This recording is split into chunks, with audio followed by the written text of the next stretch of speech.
Hey guys, Soberoni of G&D Reviews here with a re-evaluation slash update video for an older Spotlight. I've been meaning to make this video for a while, but I finally have the time to do it, and this is going to be a second look essentially at EMIYA. He hasn't received an update or anything like that since I did my initial video, but going back and taking a look at my process for doing Spotlights earlier on in the channel, I've evolved in that process considerably, so I feel like I did not get the Spotlights right with a lot of the earlier servants. In specifics, I'm talking about EMIYA, obviously, first and foremost, as well as Arturia, Lancelot, Kintoki, and John. So I do want to do reevaluations for them as well, but I think I wronged EMIYA the most, so I want to start off with him. And I went back and I re-evaluated EMIYA this past week, taking a look at how he performs based on the new standards I have for when I do servant spotlights. And I was definitely wrong in some aspects in the initial video, and so this video is just going to be going over where I was wrong, what my opinions are now that I've re-evaluated him, as well as some additional craft essence suggestions and team comp recommendations, and an entirely new grade. So let's just get right into it. So where I went wrong in my initial review of EMIYA, by the way, if you haven't seen that initial spotlight, go back and watch it and then get angry at it and then come here so you can hear this video because you're going to need that context. But where I initially went wrong in that video was I was comparing EMIYA too much to Kuro and Nobu. A lot of my spotlights back then, you'll notice I do too much comparing to other servants within the class, and I think that oversimplified them a bit. I kind of reduced Kuro, Nobu, and EMIYA all into the same niche of being crit servants or crit archers, and that's really not the case. My original thought process was that they're all crit servants, but Nobu has a more to offer with her anti-divine and anti-riding specializations, while Kuro is just a lot more OP and a boss killer. Therefore, they kind of made EMIYA's place redundant, like they power creeped him.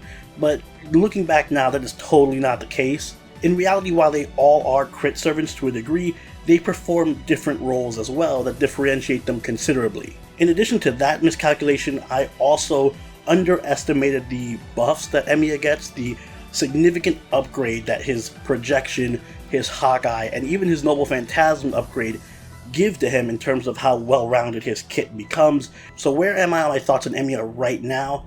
Right now, I would consider EMIYA to be the best crit archer at the 4-star level, and he also has really high utility because of his Noble Phantasm. Because with significant enough overcharge, you can get that to be a 30% AoE attack down, which is very significant, but even at 200 or 300% overcharge, it's a very strong party-wide attack down, so he definitely has some good utility from that front. He also has good survivability with his evade, and it also gives a defense buff, which is pretty low, but a defense buff is a defense buff, so it does help a lot with his survival.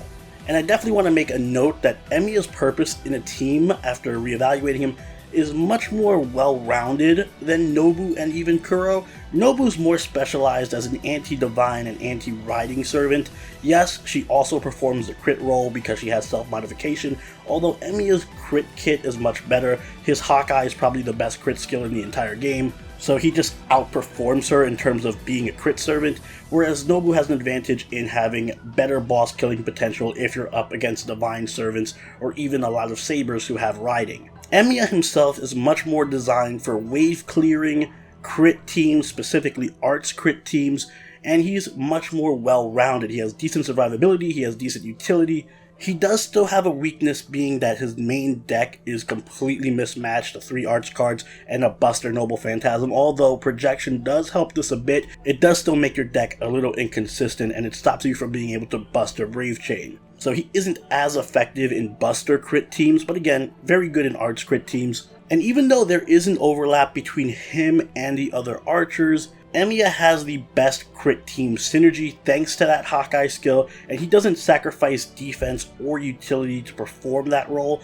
making him just an all-around useful and strong servant that you can bring to almost any fight. And though he does work best on arts crit teams, he can do well in buster teams, and even as an offensive option in arts teams or stalled teams, or just a regular old balanced team. So he is definitely a lot more versatile than I initially gave him credit for.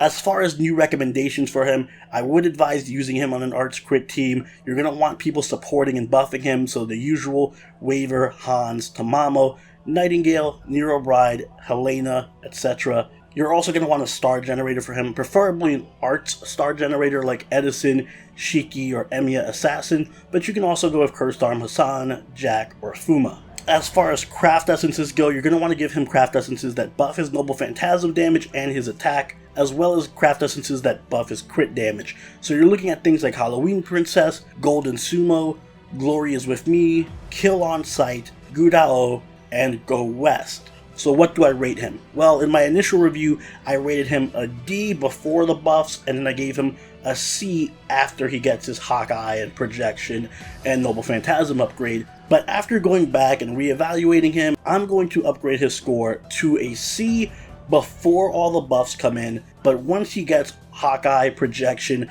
and his Noble Phantasm upgrade, he's clearly a far superior servant, a really strong one, so that C will move up to a B+ post his Strengthening Quest and Interludes. Definitely one of the top tier 4-star archers, not quite the best one, but definitely up there. So that's my takeaway on this reevaluation. I hope that kind of cleared things up, and if you guys want to see me reevaluate more servants that you think I didn't give a fair shake to, just let me know in the comments below. And if you enjoyed this video, as always, leave a like down below and consider subscribing so you can catch more of our content. Join the Party Order Discord, follow us on Twitch, and follow us on Twitter, and I will see you all in the next Servant Spotlight. Soberoni out. Later.